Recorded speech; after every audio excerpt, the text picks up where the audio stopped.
പ്രിയ സഹോദരങ്ങളെ, ഇന്ന് ഞാൻ നിങ്ങളുടെ മുൻപിൽ വന്നിരിക്കുന്നത് ഒരു ചോദ്യവുമായിട്ടാണ്. വേറെ ആരോടുമല്ല, ഓർത്തഡോക്സ് സഭയിലെ വിശ്വാസികളോട്. അതായത്, വിശ്വാസികളെ, നിങ്ങൾ ആരിലാണ് വിശ്വസിക്കുന്നത്? നിങ്ങൾ പുരോഹിതവർഗം പറയുന്നത് കേട്ട് കാണുന്നതിൻ്റെ എല്ലാം പുറകെ പോയി വിഗ്രഹാരാധന നടത്തുന്നു. അത് പോട്ടെ, വേണ്ട. നിങ്ങളോട് വേറെ ചോദ്യം കൂടെ. നിങ്ങൾ എത്ര പേര് വിശുദ്ധ ബൈബിൾ മുഴുവൻ വായിച്ചിട്ടുണ്ട്? ഇപ്പോഴും വായിച്ചുകൊണ്ടിരിക്കുന്നുണ്ട്? ഇതിൽ നിന്നല്ലാതെ ഈ പുരോഹിതവർക്ക് ഏതെങ്കിലും പറയുന്നുണ്ടോ? അതിൻ്റെ ഏതെങ്കിലും ഒരു ഭാഗം, ഒരു അധ്യായത്തിൻ്റെ ഒരു ഭാഗം എടുക്കുകയുള്ളൂ, ബാക്കി എടുക്കത്തില്ല. കാരണം ബാക്കി എടുത്താൽ പുരോഹിതവർഗത്തിന് നാശമാണ്, അവർക്ക് തന്നെ നാശമാണ്. അതുകൊണ്ട് അവരത് എടുക്കത്തില്ല. നിങ്ങൾ കഴിഞ്ഞ ദിവസം ഒരു മെത്രാൻ്റെ പ്രസംഗം കേട്ടോ? പരിശുദ്ധനാരെന്നുള്ളതിനെ കുറിച്ചുള്ളൊരു പ്രസംഗം നിങ്ങൾ കേട്ടോ? നിങ്ങൾ അതൊന്നും കാണത്തില്ല, കേൾക്കത്തില്ല. നിങ്ങൾക്ക് കണ്ണിന് കാഴ്ചയിൽ സൗന്ദര്യമുള്ളതും ചെവിക്ക് കേൾക്കുമ്പോൾ ഇമ്പമുള്ളതുമായതിൻ്റെ പുറകെ പോകുന്നു. ഇത്രയേ ഞാൻ പറയുന്നുള്ളൂ. കാരണം വിശ്വാസികളെ, നിങ്ങൾ മനസ്സിലാക്കുക, നിങ്ങൾ ഓരോ കാര്യത്തിനും വേണ്ടിയും പ്രാർത്ഥിച്ച് വെച്ച് പള്ളിയിൽ നേർച്ചക്കാശിടുന്നു. ഈ കാശ് എല്ലാം എവിടെ പോകുന്നു? അത് പോരാഞ്ഞ് കാതോലിക്കാതിരപ്പിരിവ് ഇവര് ഈ മെത്രാന്മാർ എന്തോ രാജാക്കന്മാരാണോ? അവര് കാലം ചെയ്ത വാവയുടെ കാലത്ത് 250 ബൈബിളിൽ പറഞ്ഞിട്ടുള്ള പോലെ സൗകര്യത്തിന് ഓരോരുത്തരുടെ കയ്യിലുള്ളതിൻ്റെ അനുസരിച്ച് നിങ്ങൾ ദാനം ചെയ്യുക, നിങ്ങൾ നേർച്ച കാഴ്ചകൾ ഇടുക. അല്ലാതെ പിടിച്ചു മേടിക്കും. നീയൊക്കെ വിചാരിക്കുന്നത് നീയൊക്കെ 250-350 പറഞ്ഞാൽ കൊടുത്തില്ലെങ്കിൽ നിൻ്റെയൊക്കെ ഒടുക്കലത്തെ കല്ലറയിൽ അടക്കം ചെയ്യത്തില്ല. നീ വന്ന് ഇങ്ങോട്ട് കുമ്പിട്ട് കുർബാന നടത്തത്തില്ല. വേണ്ട. നീയൊക്കെ ആരാ?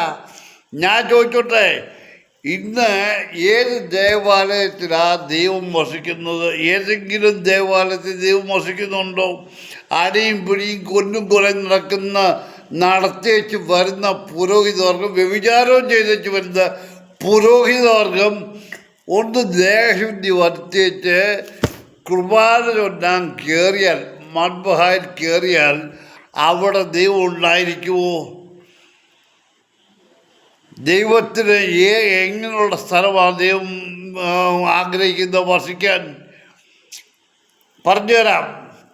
അവിടെയും വിശ്വാസികളെ, നിങ്ങൾ ഈ കുർബാന ചൊല്ലുന്ന സമയത്ത് ഓരോ കാര്യങ്ങളും ശ്രദ്ധിക്കുക.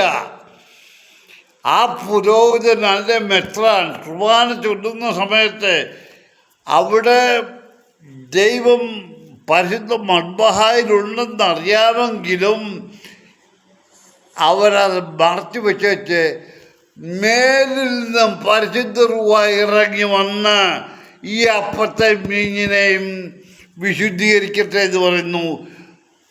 ദൈവത്തെ കവിഞ്ഞുണ്ടോ പരിശുദ്ധ റൂഹ? നിങ്ങളിതൊന്നും കേൾക്കുന്നു. നിങ്ങൾ ഇന്ന് ഫാഷൻ പറയരുതും പിന്നെ നമ്മുടെ കാര്യങ്ങൾ മറ്റുള്ളവരെ കാണിക്കാനുമായിട്ടാണ് ഇന്ന് ദേവാലയത്തിൽ പോകുന്നത്. അല്ലാതൊന്നുമല്ല. അതിന് ഉത്തമരായ വൈദികരുമാണ് ഇന്നത്തെ കാലത്തുള്ളത്. കാരണം 3-4 സെമിനാറുകളുണ്ട്. പഴയ കാലത്ത് ദൈവവിളി ഉണ്ടെന്നുള്ള ഒരു ചിന്ത, അല്ലെങ്കിൽ ദൈവവേലയ്ക്ക് പോകണമെന്നുള്ള ചിന്ത ഉള്ളവർ അതേ രീതിയിൽ ജീവിച്ച് ദൈവവേലയ്ക്ക് പോകുമായിരുന്നു. ഇന്ന് അതൊന്നുമല്ല.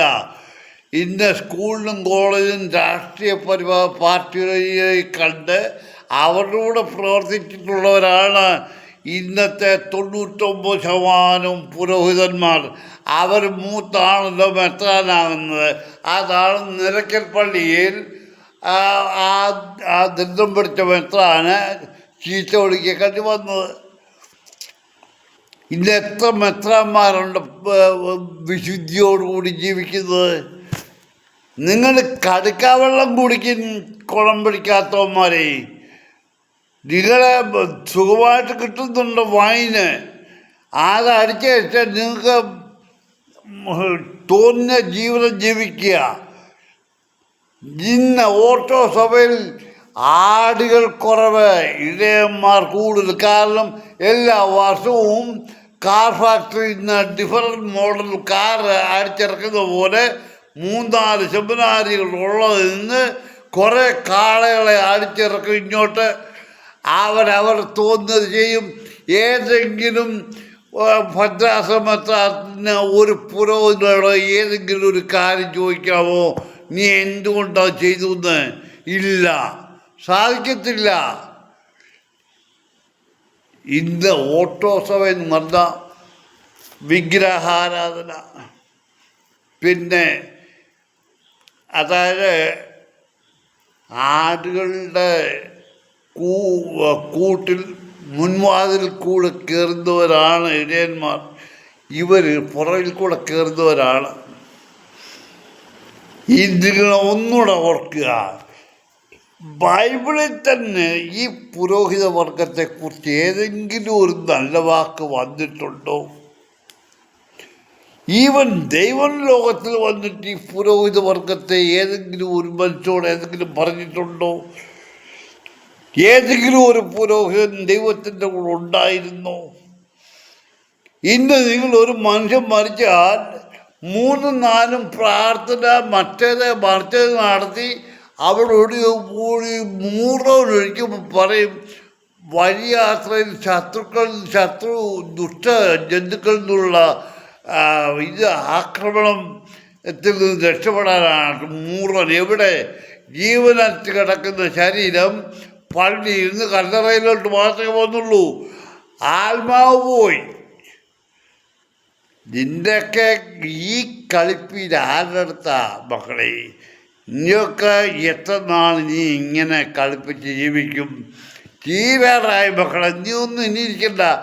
ഞാൻ ചോദിക്കട്ടെ, എന്തിനാണ് ഇത്രയും ഭദ്രാസനങ്ങൾ? ഇപ്പം ബാബായ്ക്ക് ട്രിവാൻഡ്രത്ത് പാളയംപള്ളിയിൽ അവിടെ PR ഓഫീസ് ഉണ്ടാക്കാനായിട്ട് ഒരു ദരിദ്രവാസി എവിടെ, അവന് 5-8 വർഷം ദേവലോകത്ത് ഏതുകൊണ്ട് വർക്ക് ചെയ്ത് ഇപ്പം ബാബായുടെ മറ്റേ താങ്ങുന്നവനായിട്ട് അവനും ഫാദർ അമലും കൂടെ പോയി അവിടെ മീറ്റിംഗ് നടത്തി.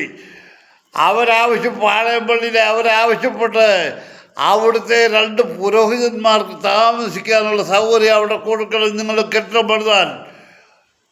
പക്ഷെങ്കിൽ അവർ സംഭവിച്ചില്ല. ഒരു പുരോഹിതൻ ബാക്കി എന്തൊടുക്കാതെ നിൻ്റെയൊക്കെ ഒടുക്കത്തെ വീട്ടിൽ കൊണ്ട് നിൻ്റെ പെണ്ണുമ്പിള്ളമാരെ കൊണ്ട് അവിടെ വന്ന് താമസിക്കാനാണോ? ഒരു കെട്ടിടം ഉണ്ടായാൽ ഒരു പാളയംപള്ളിയുടെ സ്ഥലം അല്ല, ഓർത്തോസഭയുടെ അല്ല, പാളയംപള്ളിയുടെ കയ്യിലിരിക്കുന്ന സ്ഥലം അത് അവർ വിട്ടുതരികയാണെങ്കിൽ അവർക്ക് എന്തെങ്കിലും ഒരു ആനുകൂല്യം കൊടുക്കണ്ടായോ? നിനക്ക് PR ഓഫീസ് തിരുവനന്തപുരത്ത് ഉണ്ടാക്കാനാ? അന്ന് ആ ദരിദ്രവാസി റോയിയോ ഒരു കോന്തൻ ആ പറഞ്ഞത്, അന്ന് അവിടെ കല്ലിടാൻ ദരിദ്രവാസി കാതോലിക്ക വന്നതിനെക്കുറിച്ച് പറഞ്ഞത്. കാതോലിക്ക ബാബയ്ക്ക് രാവിലെ ഇന്നലത്തെ കുർബാന ഉണ്ടായിരുന്നു. അവൻ ചൊല്ലിയില്ലെങ്കിൽ അവിടെ സ്വർഗം താഴോട്ടിറങ്ങി വരത്തില്ല. അത് കഴിഞ്ഞിട്ട് ഓടി വന്നതാ. ഇങ്ങനെയുള്ള സാഹചര്യത്തിൽ വിശ്രമിക്കാനൊരു സ്ഥലം വേണ്ടായോ? വേണം. ഇപ്പോഴും ഞാൻ പറഞ്ഞുതരാം, നിങ്ങളുടെ ഭക്തന്മാർ പലയിടത്തും പോയി വിശ്രമിക്കുന്ന കാര്യം ഞാൻ പറഞ്ഞുതരാം. അച്ഛന്മാർ വിശ്രമിക്കുന്ന കാര്യം ഞാൻ പറഞ്ഞുതരാം. നിങ്ങൾ ഇങ്ങനെ കെട്ടിടം പണിയല്ല, അല്ലാതെ തന്നെ നിങ്ങൾ വിശ്രമിക്കുന്ന കാര്യം ഞാൻ പറഞ്ഞുതരാം. അത് ആ റോണി എന്ന് പറഞ്ഞവനോട് തന്നെ ഞാൻ പറഞ്ഞുതരാം. അവൻ ചോണയുണ്ട് എന്നോട് ചോദിക്കട്ടെ. പണ്ടാണെന്ന പോലെ സഭയുടെ മറ്റേതാണെന്ന് പറഞ്ഞാൽ ഏതാണ്ട് സ്വർഗത്തിലെ ദൈവദൂതന്മാരെക്കാൾ വലിയ പദവിയാണെന്നാണ് വിചാരിക്കുന്നത്. പണത്തിൻ്റെ കള്ളക്കണക്കെഴുതുന്ന ദരിദ്രവാസികൾ. നീയൊക്കെ ഇനി ഞാൻ പറഞ്ഞുതരാം. ഓർത്തോസഭൻ, ഞാൻ പുത്തങ്ങാപ്പള്ളിയെക്കുറിച്ച് തന്നെ പറയാം. പുത്തങ്ങാപ്പള്ളി ഒരു തീർത്ഥാടന കേന്ദ്രമായിട്ട് വർഷങ്ങളായി. ഞാൻ മിക്ക ദിവസങ്ങളിലും പള്ളിയിൽ പോവും. അവിടെ ആരെയും കാണാറില്ലായിരുന്നു. ഈ കഴിഞ്ഞ 3 വർഷം ഇരുന്ന പുരോഹിതൻ, അദ്ദേഹത്തിൻ്റെ പേര് ഞാൻ എടുക്കുന്നില്ല, കാരണം ഈ അണിഞ്ഞതിനെ നമ്മളെ നാറുമെന്ന് പറഞ്ഞ പോലെ അവൻ്റെ പേരെടുക്കുന്നത് തന്നെ എനിക്ക് പ്രയാസമാണ്. അവൻ വന്നതിന് ശേഷം ഇതുവരെ ഉണ്ടാകാത്ത കാര്യം, കാതോലിക്ക ബാവ കവറ്, അതായത് കാതോലിക്കതിന് പിരിവ് കവർ കളക്ട് ചെയ്തിട്ട് ചെങ്ങന്നൂർ ബദേലരമനയിൽ വന്നു. ഇത് കാതോലിക്കയുടെ ജോലിയാണോ? പോട്ടെ. ഇവൻ ഈ പുരോഹിതൻ എന്ന് പറഞ്ഞാൽ കള്ളന് കഞ്ഞു വെച്ചവൻ. അവിടുന്ന് കാതോലിക്ക നിരപ്പിരിവിൻ്റെ കവറിൽ നിന്ന് കാശ് പോയി. ഇന്നും ആ പുരോഹിതനെ ഞാൻ ചലഞ്ച് ചെയ്യാണ്. ചോണയുണ്ടെ പറ, നീ ആരോടെങ്കിലും ആ കാശ് എവിടെ പോയി? നിൻ്റെ ഓഫീസിൽ ആരായി പൈസ കൈകാര്യം ചെയ്യുന്നത്? ആരാണ് ഈ കവർ ഓപ്പൺ ചെയ്യുന്നത്? അവരോട് വല്ലതും ചോദിച്ചോ? എന്തുകൊണ്ട് ഒരു കവറിൽ കാശ് കുറഞ്ഞപ്പോൾ നിങ്ങളത് പറഞ്ഞില്ല? ഇതെല്ലാം നിങ്ങൾ മോട്ടിക്കുക കള്ള തായോളികളെ. പറഞ്ഞു തരാം. ഇനി മക്കളെ, നിങ്ങൾ വിശ്വാസികളെ, നിങ്ങൾക്ക് കുർബാന കാണണം, അത്രേ ഉള്ളൂ. ഇപ്പോൾ 3 കുർബാന പോയി 5 കുർബാനയായി. അതായത് ചേപ്പാട്ട് പള്ളിയിൽ ഞാൻ ചെന്നപ്പോൾ അവിടെ പെരുന്നാൾ നടക്കുന്ന സമയമാണ്. അപ്പോൾ അന്ന് അച്ഛൻ വിളിച്ച് പറയുക, ഇന്ന ദിവസം 5 കുർബാന. എന്തുവാ ഈ കുർബാന എന്നാൽ എന്താണെന്ന് നിങ്ങൾ മനസ്സിലാക്കുക. ആ കുർബാന ഒരു പുരോഹിതനോ ഒരു മെത്രാനോ അതങ്ങ് ചൊല്ലട്ടെ. കുർബാന എന്താണെന്ന് വെച്ചാൽ അതിൻ്റെ കർമ്മങ്ങൾ ചെയ്യട്ടെ.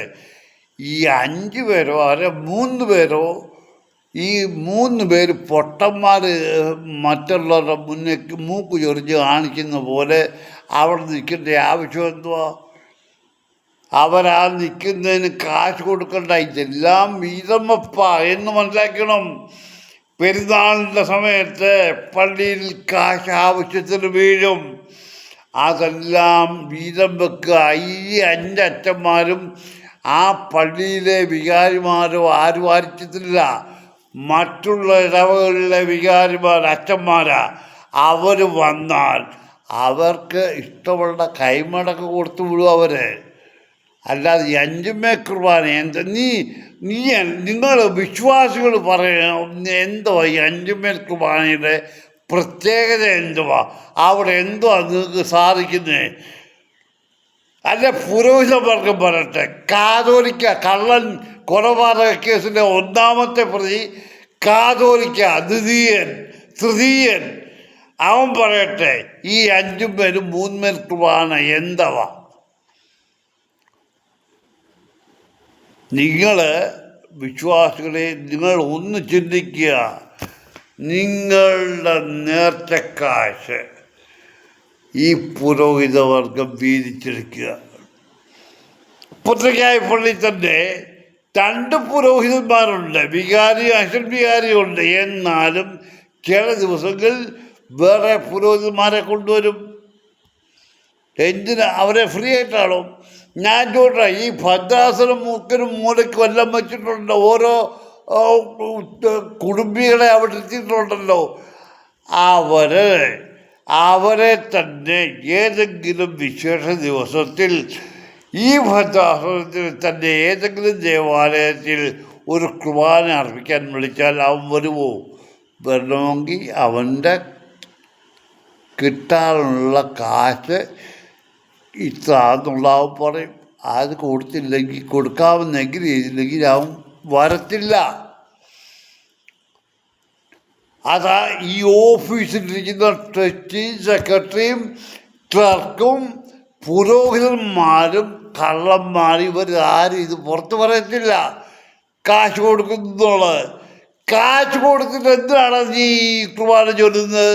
നിന്റെ ജോലി എന്തുവാ? നീ ഒരു മെത്രാനോ ഒരു പുരോഹിതനായത് എന്തിനു വേണ്ടിയാ? നിനക്ക് ശമ്പളം കിട്ടുന്നില്ലയോ? നിന്റെ ഭാര്യമാർക്ക് കാരണം കൊടുക്കാതെ കാണുന്ന സ്കൂളിലെല്ലാം ജോലി കിട്ടുന്നുണ്ട്, അവിടുന്ന് ശമ്പളം കിട്ടുന്നുണ്ട്. പോരാഞ്ഞ് കോവിഡ് സമയത്ത് കഴിഞ്ഞ കാലത്ത് കാലം ചെയ്ത്, അതാ ഞാൻ പറഞ്ഞത്, കഴിഞ്ഞ കാലത്ത് ക്യാൻസർ വന്ന് കാലൻ കൊണ്ടുപോയ കാതോലിക്ക അവൻ മരിക്കുന്നതിന് മുമ്പ് കാതോലിക്കതിന് 250 രൂപയാക്കി കമ്പൽസറി. എന്തിനു വേണ്ടിയിട്ടായിരുന്നു? ഇടയന്മാർക്കും അവരുടെ ഭാര്യമാർക്കും അവരുടെ മക്കൾക്കും കോവിഡ് ഇൻഷുറൻസ് 2 വർഷത്തേക്ക് എടുക്കാൻ. ദരിദ്രവാസികളെ, ആടുകൾ ചത്ത് അളിഞ്ഞു പോകട്ടെ, എന്നാലും ഇടയന്മാർക്ക് നഷ്ടം വരാൻ പാടില്ല. ഇടയന്മാർക്ക് ഒരു ദോഷം വരാൻ പാടില്ല. ഇത് നിങ്ങൾ വിശ്വാസികൾ ഇനിയെങ്കിലും മനസ്സിലാക്കിയില്ലെങ്കിൽ മക്കളെ, നിങ്ങൾ ഒരിടത്തും എത്തത്തില്ല. അയ്യന്മാരുടെ കുപ്പായത്തിൻ്റെ അറ്റം പിടിച്ച് മുത്തി നടക്കത്തേ ഉള്ളൂ. ഒരു കാലത്തും നിങ്ങൾക്ക് ഒരു ജീവിതത്തിൽ ഒരു കാര്യം പോലും നന്മയായി വരുമെന്ന് നിങ്ങൾ വിശ്വസിക്കേണ്ട. ദേവന്മാരിങ്ങോട്ട് വന്ന് നീട്ടി പ്രാർത്ഥിച്ചുകൊണ്ട് എന്താ കാര്യം? ബൈബിളിൽ പറഞ്ഞിട്ടുണ്ട്, പ്രാർത്ഥിക്കേണ്ട വിധത്തിൽ പ്രാർത്ഥിച്ചാൽ മതി, കുറെ നീട്ടിയിട്ട് കാര്യമില്ല. പോട്ടെ, നിങ്ങളെ ഇഷ്ടം പോലെ വിശ്വാസികളെ. കാരണം ഞാൻ ഒന്നുകൂടെ പറയാം മക്കളെ, അന്ന് യേശുവിനെ ക്രൂശിച്ച് ക്രൂശിൽ മരിക്കുന്ന സമയത്ത് യെരുശലേം ദേവാലയത്തിൻ്റെ തിരശ്ശീല മുകൾ തൊട്ട് താഴെ വരെ 2ആയി കീറി. ആ ഭാഗം ബൈബിളിൽ നിങ്ങളൊന്ന് എടുത്ത് വായിക്കണം. ഇനിയും നമുക്കും ദൈവത്തിനിടയിൽ ഒരു മധ്യസ്ഥൻ വേറെ ആവശ്യമില്ല. ഇന്ന് ക്രിസ്തുവിനെ അല്ല നോക്കുന്നത്, മധ്യസ്ഥനായി ആരും ആയിക്കോട്ടെ. ക്രിസ്തുവിനോടല്ല പ്രാർത്ഥന, ഇന്ന് മാതാവിനോടാണ്. ഓർത്തഡോക്സ് സഭയിൽ നിന്നും പെണ്ണുങ്ങളെയാണ് കയ്യിലെടുത്തേക്കുന്നത്. അത് കുടുംബകലം ഉണ്ടാക്കി യുവന്മാർക്കകത്ത് കയറി എല്ലാം കലങ്ങി എല്ലാത്തിനെയും അവരുടെ കയ്യിലാക്കിയിട്ട് അന്തിക്രിസ്തു വരുമ്പോൾ ഈ കൊള്ളാത്ത പുരോഹിത വർഗമാണ് അന്തിക്രിസ്തുവിനെ സപ്പോർട്ട് ചെയ്യുന്നത്. കാരണം അന്തിക്രിസ്തു നേരിട്ട് വന്നാൽ അവൻ ഒരു മനുഷ്യനും അവൻ്റെ പുറകെ പോകത്തില്ല, അവനെ ആരും അറിയത്തില്ല. പക്ഷേ പുരോഹിത വർഗത്തെ കയ്യിലെടുത്ത് കഴിയുമ്പോൾ അവനറിയാം പുരോഹിത വർഗത്തിന് ഇന്ന രീതി ചെയ്തു കൊടുത്താൽ അവരെൻ്റെ കയ്യിലാണ്. പുരോഹിത വർഗം വിശ്വാസികളെ മുഴുവൻ അന്തിക്രിസ്തുവിൻ്റെ പുറയിലാണ് നിരത്തും. അവിടാണ് കളി കാണാൻ പോകുന്നത്. മക്കളെ, സമയമെടുത്തു, ആ കളി കാണാൻ സമയമായിരിക്കുന്നു. അല്പകാലം കൂടെ ക്ഷമിക്കുക. നിങ്ങൾ വിശ്വാസികളെ, നല്ല കാര്യം, നിങ്ങൾ ഒരു പുരോഹിതൻ്റെ കൈ മുത്തുന്നതിൻ്റെ കാര്യം എന്തുവാ? ആ മുത്തുന്നത് എന്താ? അല്ല ഒരു മെത്രാൻ്റെ കൈ മുത്തുന്നതിൻ്റെ കാര്യം എന്താ?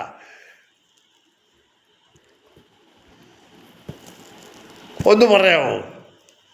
അല്ലെ മെത്രാനോ പുരോഹിതനോ പറയട്ടെ, ഞാൻ എൻ്റെ കൈ അവർ മുത്തുമ്പം അവർക്ക് ഇന്നത് കിട്ടും.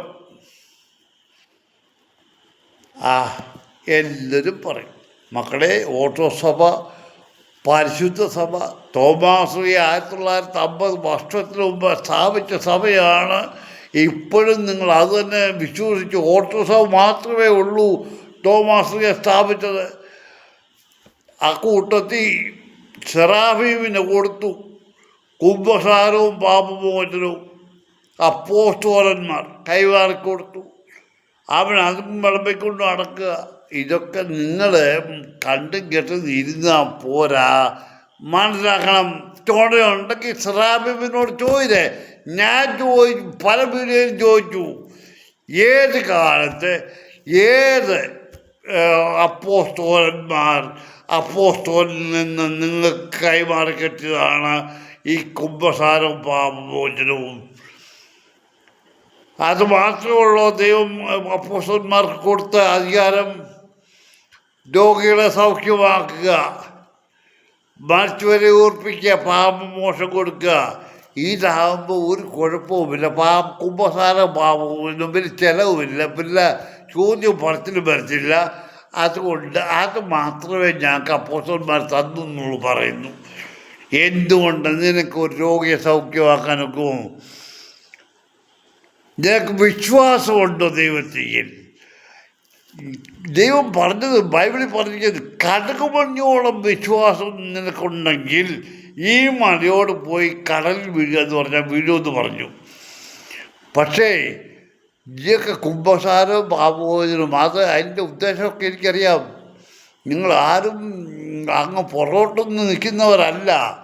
നടക്കട്ടെ മക്കളെ, നടക്കട്ടെ. ഇത് കളി ഒരുപാട് നടക്കാൻ ഇരിക്കുന്നു. അത് കണ്ടു കഴിഞ്ഞാൽ ഞാൻ മരിക്കത്തുള്ളൂ.